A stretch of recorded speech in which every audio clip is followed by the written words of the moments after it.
Presenting the classics of Sam P. Chaladurai. Sam P. Chaladurai அவர்களின் போதனை களஞ்சியத்திலிருந்து.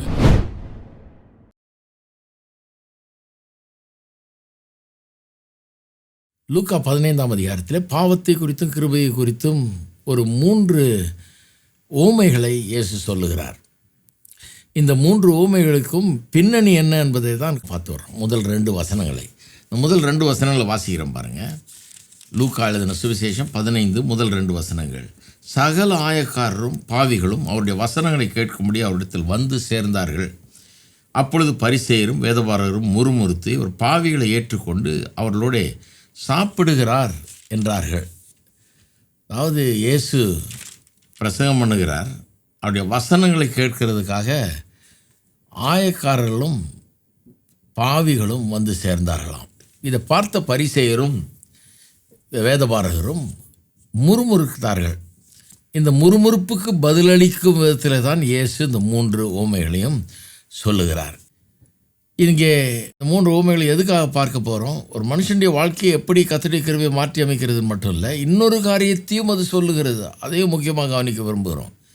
ஒரு மனுஷனுடைய வாழ்க்கையை மாற்றி அமைத்து அந்த மாற்றி அமைக்கப்பட்ட வாழ்க்கை உள்ள இந்த மனிதர்களெல்லாம் ஒன்றாய் சேர்த்து ஒரு புதிய ஒரு ஆவிக்குரிய சமுதாயத்தை இங்கே இயேசு உருவாக்குகிறார். அப்போ உலகம் இதுவரை கண்டாத ஒரு சமுதாயத்தை உண்டாக்கும் முயற்சியிலே இவர் இன்றைக்கு இறங்கியிருக்கிறார். ஆகவே தான் இந்த போதனை ரொம்ப முக்கியமானது. எப்படி ரட்சிப்புக்குள்ளே கொண்டு வர்றாரு கிருபையின் மூலமாக, அப்புறம் ரட்சிக்கப்பட்டவர்களை சேர்த்து ஒரு சமுதாயத்தை எப்படி உண்டாக்குகிறார். ஆகவே தான் இது சபையை குறித்து ஒரு போதிக்கிற ஒரு அருமையான போதனை என்று நினைக்கிறேன். நாம் இந்த முதல் பேரபிளை பார்ப்போம். முதல் ஓமையை பார்ப்போம். 3ஆம் வசனத்திலிருந்து நான் வாசிக்கிறேன். அவர்களுக்கு அவர் சொன்ன ஓமையாவது, உங்களில் ஒரு மனுஷன் 100 ஆடுகளை உடையவனாயிருந்து அவைகளில் ஒன்று காணாமல் போனால் 99 ஆடுகளையும் வனாந்தரத்திலே விட்டு காணாமற் போன ஆட்டை கண்டுபிடிக்கும் அளவும் தேடி திரியானோ. கண்டுபிடித்த பின்பு அவன் சந்தோஷத்தோடு அதை தன் தோள்களில் போட்டுக்கொண்டு வீட்டுக்கு வந்து சிநேகிதரையும் அயலகத்தாரையும் கூட வரவழைத்து, காணாமற் போன நாட்டை கண்டுபிடித்தேன், என்னோட கூட சந்தோஷப்படுங்கள் என்பான் அல்லவா. அதுபோல் மனம் திரும்ப அவசியமில்லாத 99 நீதிமான்களை குறித்து சந்தோஷம் உண்டாகிறதை பார்க்கலும் மனம் திரும்புகிற ஒரே பாவி நிமித்தம் பரலோகத்தில் மிகுந்த சந்தோஷம் உண்டாயிருக்கும் என்று உங்களுக்கு சொல்லுகிறேன் என்று சொல்லுகிறார். இப்படிப்பட்ட ஒரு ஓமையை பார்க்கும்போது இதை எப்படி அப்ரோச் பண்ணுறதுனா, இது சில ஒப்பனைகள் இங்கே கொடுக்கப்படுகிறது. அதாவது மெய்ப்பன் ஆடுகள்ங்கிற 2 ஆட்கள் குறித்து இங்கே பேசுகிறது. எதையோ ஒரு கதையை சொல்ல வர்றார். ஜனங்களை ஆடுகள் என்றும் இயேசு தன்னை மெய்ப்பன் என்றும் இங்கே சித்தரிக்கிறார். அது திட்டவட்டமாக வழங்குது. வேதத்தில் பல இடங்களில் அப்படி வருது. மெய்ப்பன் ஆடுகள் என்கிற இது கதை. அவங்க ஊரில் அந்த காலத்தில் அன்றாடம் நடக்கிற சில காரியங்களை வைத்து தான் அதை சொல்கிறார். 100 ஆடு வச்சுருக்கிறான் ஒருத்தன், ஒரு ஆடு காணாமல் போயிடுது. அந்த ஒரு ஆடை தேடி போகிறான். அதை கண்டுபிடித்து தோளில் போட்டுக்கொண்டு வீட்டில் கொண்டு வந்து தன்னுடைய சந்தோஷத்தோடு எல்லாரும் பகிர்ந்து கொள்கிறான். அதன் பிறகு அதை பற்றி ஒரு காமெண்ட் கொடுக்குறார் இவர். அது போலவே அப்படின்னு சொல்லி, இப்போ மனம் திரும்ப அவசியமில்லாத 99 நீதிமான்களை குறித்து சந்தோஷம் உண்டாகிறது பார்க்கலும் மனம் திரும்புகிற ஒரு பாவி நிமித்தம் பரலோகத்தில் மிகுந்த சந்தோஷம் உண்டாயிருக்குன்னு இவர் தன்னுடைய அந்த மாரல் ஆஃப் த ஸ்டோரி என்ன சொல்ல வர்றேங்கிறத அங்கே சொல்கிறார். இதெல்லாம் ரொம்ப முக்கியம், கவனிக்க வேண்டும். ஆனால் இதுக்கெல்லாம் வர்றதுக்கு முன்னாடி இந்த ஷீப், இந்த ஆடுகள் என்பதை கொஞ்சம் கவனிப்போம்.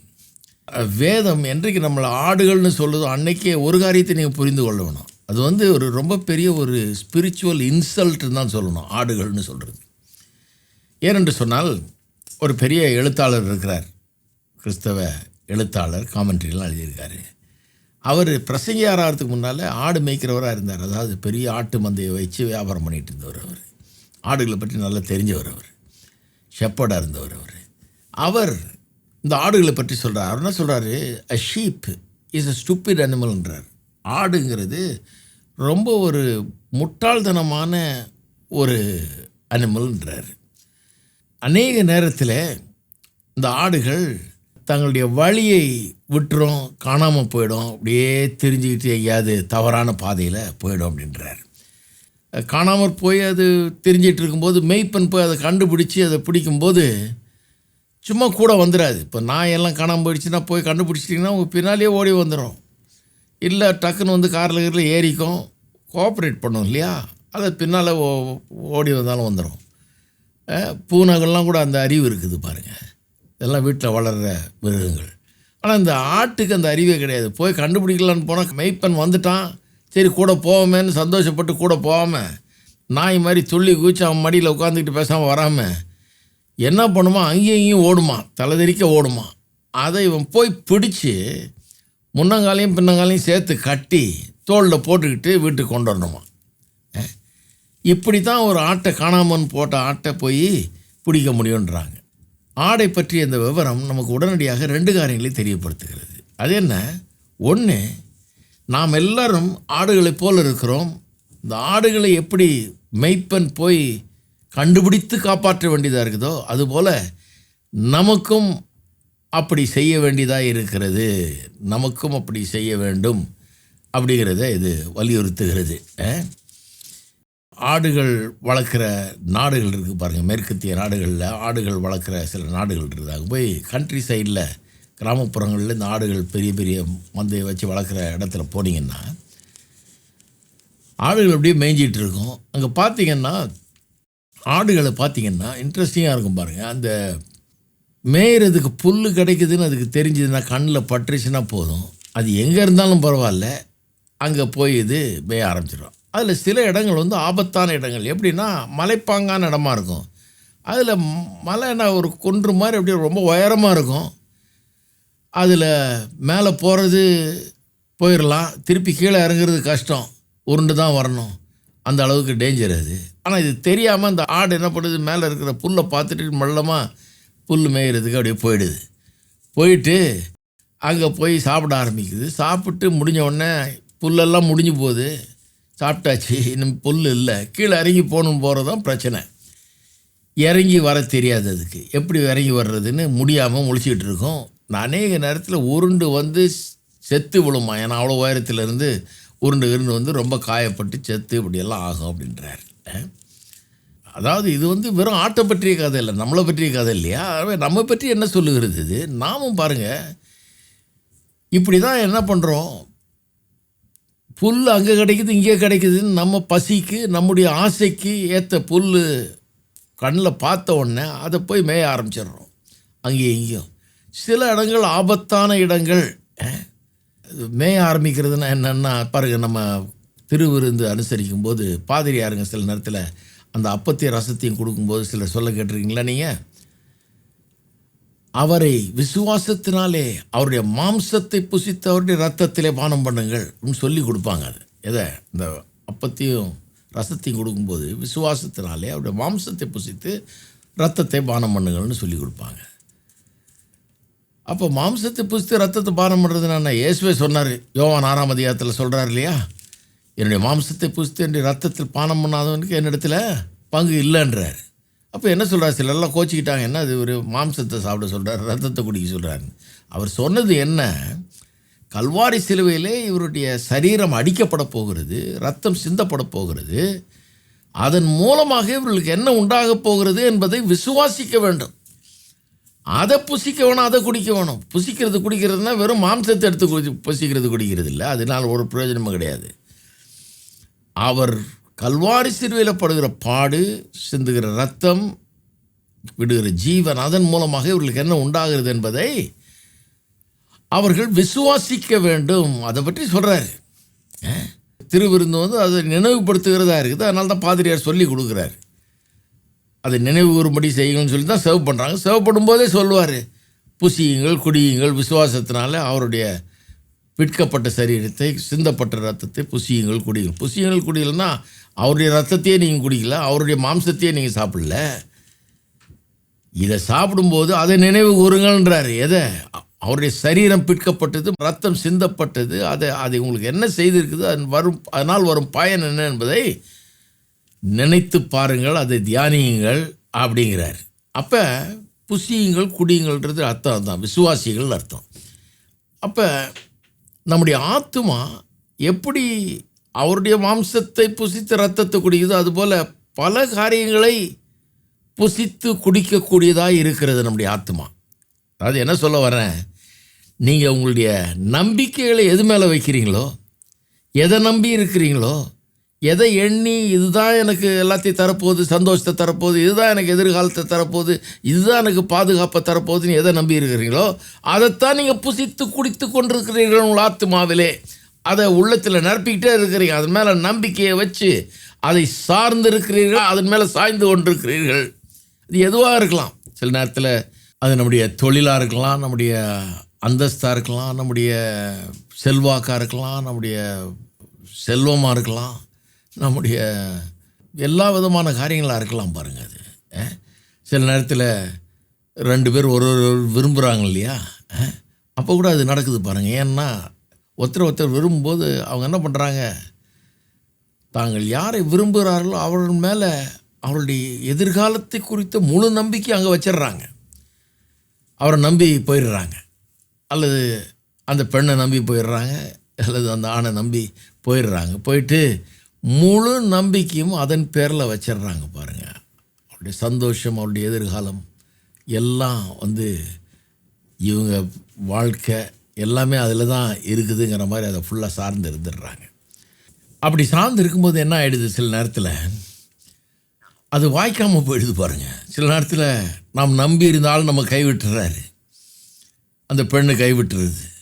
அப்போ பார்க்கணுமே, நீங்கள் முற்றிலும் தங்களுடைய நம்பிக்கை அவங்க மேலே வச்சுருந்ததுனால மனம் ஒடிஞ்சு போய் சில நேரத்தில் தற்கொலை பண்ணுற அளவுக்கெல்லாம் நம்ம நாட்டில் போகிறாங்க, சிலர் பார்த்துருக்கோம் இல்லையா.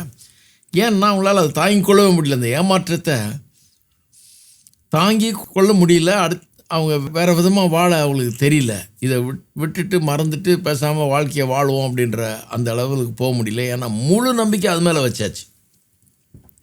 அதையே தானே புசிச்சிட்டு இருந்திருக்காங்க, அதே தானே குடிச்சிட்டு இருந்திருக்காங்க. தங்களுடைய ஆத்மாவிலே அதே பருகி அதனாலேயே தங்களை நிரப்பி கொண்டிருந்தபடினாலே அந்த நம்பிக்கையினால் அதன் மேலே நம்பிக்கை வச்சதுனால அப்படி ஆயிடுச்சு. அப்போ நல்லா கவனிக்க வேணும். வேதம் சொல்லுகிறது நாம் எல்லாருமே அந்த மாதிரி செய்கிறோம். ஏதோ ஒரு விதத்தில் 2 வாலிபர்கள் இப்படி ஒரு வேலை செய்யலாம், இன்னும் மற்றவர்களும் நாமளும் பல விதத்தில் செய்கிறோம். தவறான காரியங்கள் மேலே நம்முடைய நம்பிக்கையை வைக்கிறதன் மூலமாக அதையே நம்முடைய எதிர்காலமாக எண்ணி அதன் மேலேயே நம்பிக்கையை வச்சு அதை நம்முடைய ஆத்மாவிலே அதை உள்ளே வாங்கிக்கிட்டே இருக்கிறதுனால, அதை புசித்து அதை குடித்து கொண்டிருக்கிறதுனால, அதை பருகி கொண்டிருக்கிறதுனால அதனால் நிரம்பி இருக்கிறோம். பாருங்கள், நம்பிக்கையெல்லாம் அது மேலே போயிடுச்சு, அது மேலே ஃபுல்லாக சார்ந்துடுறோம். அதனால்தான் வேதம் சொல்லுது, நாம் எல்லாரும் மாடுகளைப் போல வழி தப்பி போனோம், அவரவர் தங்களுடைய சொந்த வழிகளில் போயிட்டோன்னு வேதம் சொல்லுகிறது நம்மை குறித்து. ஆகவே நாம் எல்லாருமே எதையோ தேடி போயிருக்கிறோம். ஆடு மாதிரி எப்படி நின்று பார்க்குறது, புல் அங்கே நல்லா இருக்குது, இங்கே மேயலாம் அங்கே மேயலாம், போனால் இறங்கி வர முடியுமான்னு தெரியாது, பத்திரமா ரிட்டர்ன் ஆக முடியுமான்னு தெரியாது. ஏதோ ஆசையில் அதையும் எதையும் ஆசைப்பட்டு போய் அங்கே மேய ஆரம்பிச்சிடுறோம். கடைசியில் எல்லாம் சாப்பிட்டு முடிஞ்சு அங்கே புல்லெல்லாம் ஆகி போன பிறகு அங்கே ஒன்றும் கிடையாது இன்னும் சாப்பிட்றதுக்கு. திரும்பி போகணுங்கிறப்ப கஷ்டமாக இருக்குது. இப்படி போய் மாட்டிக்கிறோம். நம்ம எல்லாருமே இப்படி பண்ணுகிறோம். ஏதோ ஒரு விதத்தில் நம்ம எல்லாருக்குமே நம்ம பாதுகாக்கிறதுக்கு, நம்ம அதிலிருந்து தப்புவிக்கிறதுக்கு ஒரு ரட்சகர் தேவை. ஆகவே இந்த ஆட்டை குறித்த தகவல், ஆடு எப்படிப்பட்டதுன்றது குறித்த தகவல், அது எப்படி மேய்கிறதுன்றது தகவல் சில காரியங்களை நம்ம காமிக்குது. ஒன்று, நம்ம வழி தப்பி போயிடுறோம், நம்மை ஒருவர் காப்பாற்ற ரட்சிக்க வேண்டியது அவசியமாக இருக்கிறது. அது மட்டும் இல்லை, 2வது, நம்மை முற்றிலுமாகவே அவரே நம்மை காப்பாற்றி நம்ம ரட்சித்து திரும்ப கொண்டு வர வேண்டியதாக இருக்குது. நம்மளால் நமக்கு ஒன்றும் செஞ்சுக்க முடியலன்றது தான் அதனுடைய அர்த்தம். பாருங்கள், அதுக்கு தான் சொன்னேன், ஆடை கண்டுபிடிச்ச உடனே இது நாயை கண்டுபிடிக்கிற மாதிரி இல்லை, அது பின்னாலேயே வந்துடாது. ஒன்றும் டக்குன்னு ஏறி காரில் ஏறி உட்காந்துக்காது, அல்லது துள்ளி மடியில் உட்காந்துக்காது. அங்கே எங்கே ஓடுறது இது. இதை போய் பிடிக்கணும், பிடிச்சி கட்டி தூக்கி தோளில் போட்டு கொண்டு வரணும். பாருங்கள், இதன் அர்த்தம் என்னென்னா, மனிதர்கள் ஆடுகளை போல் இருக்கிறாங்க. அவர்கள் தங்களுடைய ரட்சிப்புக்காக அவர்கள் ஒன்றுமே செய்வதில்லை. தே கான்ட்ரிபியூட் நத்திங். அவர்கள் ஒன்றுமே செய்கிறதில்லை. ஒரு ஆடை மாதிரி தான். காப்பாற்றுற ஒரு மேய்ப்பர் பிடிச்சி கட்டி தோளில் போட்டு கொண்டாடுறாரு. அதே மாதிரி தான் இதுவும் அது என்ன சொல்லுகிறது, ஒரு பெரிய ஆவிக்குரிய உண்மையை நமக்கு விளக்குகிறது. அது என்னன்னா, மனிதர்கள் பாவத்திலே கிடக்கிறார்கள். பாவம் அவர்களை அந்த அளவுக்கு சீரழித்திருக்கிறது. எந்த அளவுக்கு சீரழித்திருக்கிறதுனா, தங்களுடைய ரட்சிப்புக்காக எதுவுமே அவர்கள் செய்யக்கூடாத நிலையிலே அவர்கள் இருக்கிறார்கள். அவர்கள் முழுவதுமாக அந்த ரட்சிக்கிறவருடைய அந்த மெய்ப்பருடைய கிருபையினாலே தான் ரட்சிக்கப்பட வேண்டும். இவர்கள் எந்த விதத்திலும் தங்களுடைய ரட்சிப்புக்காக எதையும் செய்ய முடியாத விதத்தில் அவர்கள் இருக்கிறார்கள் என்பது தான் இதனுடைய பொருள். அப்படின்னா என்ன அர்த்தம்? அதனால தான் நமக்கு அவர் ஒரு டீச்சர் அனுப்பலை. ஆண்டவர் பாருங்கள் எப்படி அனுப்பிச்சிருக்கிறாரு, நமக்கு ஒரு ரட்சகரை அனுப்பிச்சிருக்கிறாரு. வெறும் போதிக்கிற ஒருவர் அனுப்பலை. இயேசு வெறும் டீச்சர் இல்லை, அவர் ஒரு ரட்சகர். ரட்சகர்னா என்ன? அவர் இறங்கி நம்ம இருக்கிற இடத்துக்கு வந்தாகணும். எப்படி மேய்ப்பன் இந்த ஆடு இருக்கிற அந்த ஆபத்தான அந்த உயரத்துக்கு ஏறி ஆகணுமோ, அதுபோல் உயரத்தில் இருக்கிற அவர், வானத்தில் இருக்கிற அவர் நமக்காக இந்த பூமிக்குள்ளே அவர் வந்தாகணும். மனுஷ ரூபத்தில் வந்தாகணும். நாம் செய்ய வேண்டியதெல்லாம் அவர் செய்யணும் நமக்காக. நாம் வாழ வேண்டிய அவர் வாழ்க்கை அவர் வாழணும். நாம் சாக வேண்டிய மரணத்தை அவர் ஏற்றுக்கொண்டு, தன் மீது ஏற்றுக்கொண்டு அவர் நமக்காக சாக வேண்டும். இப்படி தான் நம்ம வீட்டுக்கு கொண்டு வர முடியும் திருப்பி பத்திரமா. அவர் அங்கே இருந்துக்கிட்டே பண்ண முடியாது, இங்கே வரணும், மனுஷனாக வரணும். ஏன்னா சிலுவையில் சாகணும், ரத்தத்தை சிந்தணும். சரீரத்தில் ரத்தத்தை சிந்தி செத்து பலியாக தன்னை ஒப்பு கொடுத்து நம்ம மீட்டுக்கொள்ள வேண்டும். அதனால் வரணும், மனுஷனாக வரணும், சிலுவையில் சாகணும், எல்லாம் பண்ணணும். அந்த அளவுக்கு மனுஷன் அப்படிப்பட்ட ஒரு நிலைமையில் இருக்கிறான். இதை கிறிஸ்தவ போதனைகளில் ஒரிஜினல் சின் என்கிற விதத்தில் போதிக்கிறாங்க. ஒரிஜினல் சின்னா ஆதாம் செய்த பாவத்து நிமித்தமாக மனுஷர்கள் எல்லாருக்குள்ளேயும் இந்த பாவம் என்கிற இந்த பொல்லாத ஒரு தீய சக்தி புகுந்து விட்டது. ஒரு அந்நிய சக்தி, கடவுள் அங்கே வைக்கல, அவனுக்குள்ளே புகுந்துடுச்சு. புகுந்து விட்டதுனால மனுஷன் வித்தியாசமானவன் ஆயிட்டான். அவனுக்குள்ளே ஆழமான ஒரு பிரச்சனை இருக்குது. அதனால் அவனுக்கு என்ன தான் படிப்பை கொடுத்தாலும், என்ன தான் அவனுக்கு கல்ச்சரை கொடுத்தாலும், கலாச்சாரத்தை கொடுத்தாலும், என்ன தான் அவனுக்கு போதிச்சாலும், உள்ளே இப்படிப்பட்ட ஒரு தீமையான சக்தி இருக்கிறதுனால அவனால் திருந்தி வாழ்வது கஷ்டமாக இருக்கிறது. இதை ஏற்றுக்கொள்ள மாட்டேன்றாங்க பாருங்கள். அவங்க சொல்கிறாங்க, மனுஷன் ஆக்சுவலாக பிறக்கும்போது ரொம்ப இன்னசென்ட்டாக தான் பிறக்கிறான், அவனுக்கு ஒன்றும் தெரியாது. நம்முடைய சமுதாயம், அவனுடைய வளர்ப்பு, அவனுடைய சூழ்நிலைகள், இதன் மூலமாக தான் பொல்லாதவனாக மாறுறான். எல்லாம் என்வாயர்மெண்ட்டு தானே ஒழிய அவனுக்குள்ளே ஒன்றும் தீமை கிடையாது.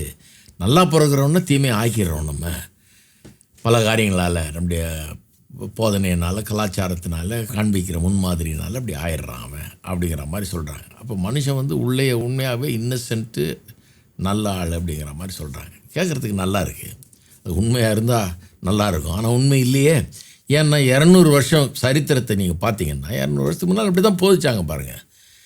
ரொம்ப இதாக போதிச்சாங்க. இந்த என்லைட்மெண்ட் பீரியட் வந்த உடனே அடே அப்பா மனுஷன் பெரியதாகிட போகிறனாக்கும், இண்டஸ்ட்ரியலைசேஷன் வந்துட போகுது, உலகம் முழுக்க தொழிற்மயமாகிட போகுது, தொழிற்சாலைகள் வந்துட போகுது, பெரிய டெக்னாலஜி, அது இது எலக்ட்ரிசிட்டி வந்துடுது, டெலிஃபோன் வந்துடுது, ரயில் வந்துடுது, அது வந்துடுது, இது வந்துடுது, கார் வந்துடுது, எல்லாம் வந்துடுறதுனால எங்கேயோ போய்டுவான் மனுஷன். இனிமேல் யாரும் சண்டைலாம் போட்டுக்க போகிறதில்ல, யுத்தம்லாம் வராது. இனிமேல் ரொம்ப அறிவு பெருகிடும். அறிவு பெருகிறதுனால எல்லாம் அமைதியாக இருப்பாங்க, ஒழுங்காக இருப்பாங்க, சமாதானமாக வாழ்வாங்க அப்படின்னு சொல்லி பெருசாக சொல்லிட்டு இருந்தாங்க. சொல்லிகிட்டு இருந்து எல்லாருடைய ஹோப்பும் பெருசாக எல்லாம் அதில் ஒரு பெருமை. நம்ம மனுஷனை என்ன சாதாரண நினச்சிட்டு இருக்கிறியா நீ, நாம் ரொம்ப பிரமாதமாக்கும் அப்படின்னு நினச்சிட்டு இருந்தாங்க. பாவங்கிறத ஏற்றுக்கொள்ளவே இல்லை. பாவம்னு ஒரு சக்தி உள்ளவனை அழிச்சிக்கிட்டு இருக்குது, கெடுத்துக்கிட்டு இருக்கிறது அப்படிங்கிறத ஒத்துக்கவே இல்லை. கடைசியில் பார்த்தா World War I வந்தது, முதல் உலக மகா யுத்தம் வந்தது.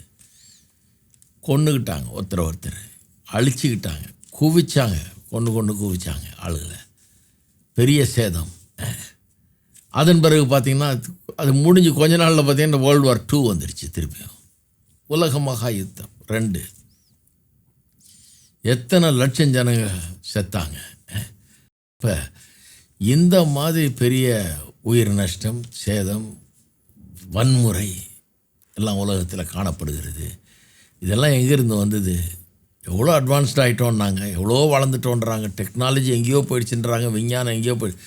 ஆமாம், நிறைய வளர்ந்துருச்சு. பெரிய பெரிய பீரங்கிகள், இப்போ பெரிய பெரிய துப்பாக்கிகள், இன்னும் வேகமாக சுடக்கூடியது, இன்னும் நிறைய பேரை ஒரே நேரத்தில் சுட்டு பொசுக்கக்கூடியது, இன்னும் ஏராளமான பேரை ஒரு நிமிஷத்தில் சுட்டு சாகடிக்கக்கூடியது, அப்படிப்பட்ட ஆயுதங்கள் எல்லாம் கண்டுபிடிச்சிருக்காங்களே. முன்னேறிட்டோம் ரொம்ப.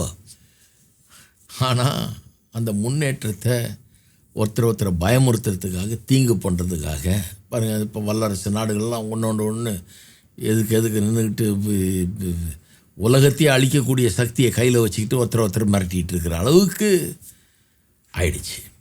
2வது உலக மகா யுத்தம் முடிஞ்சோன்னு இந்த மாதிரி ஒரு சீன் கிரியேட் ஆகிடுச்சு. பயப்பட வேண்டியதாக இருக்குது. எவன் என்ன பண்ணுவானோ தெரில, என்னத்தையா போட்டு தொலைப்பானோ, உலகத்தையே நாசம் பண்ணுவாங்களோ அப்படிங்கிற அளவுக்கு. ஏன்னா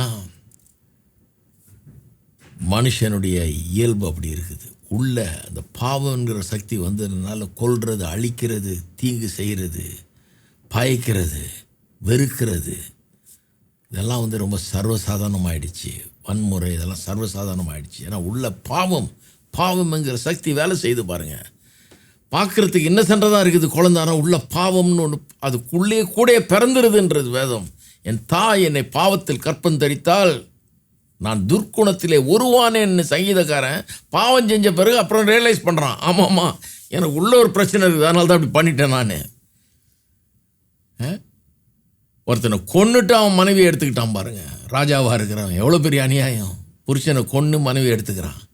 சொல்கிறான், உள்ள எனக்கு பாவம் இருக்குது, இந்த பாவம் என்னை அப்படி பண்ண வச்சிருச்சு அப்படிங்கிறத உணர்கிறான். பாவம் எதையோ பண்ண வைக்குது மக்களை, அதுதான் உண்மை. அப்போ உண்மை என்ன, நம்ம எல்லாரும் இந்த ஆடுகளைப் போல, வழித்தப்பி போன ஆடுகளைப் போல இருக்கிறோம். நமக்கு ஒரு ரட்சகர் தேவை. நம்மளை மீட்டு, எப்படி ஒரு மேய்ப்பன் ஆட்டை பிடிச்சி தோளில் போட்டு வீட்டு கொண்டாடணும், அந்த மாதிரி கொண்டாடணும். முற்றிலுமாய் மீட்க வேணும். வெறும் மீட்டா போதாது, வெறும் வழிகாட்டினா போதாது, வெறும் இப்படி விரலை காமிச்சு இப்படி போ வந்துடும் வீடு அப்படின்னு சொன்னால் போதாது. நம்மளை பிடிச்சி தூக்கி தோளில் போட்டு கொண்டு வரணும். அப்படிப்பட்ட மீட்பர் தேவை.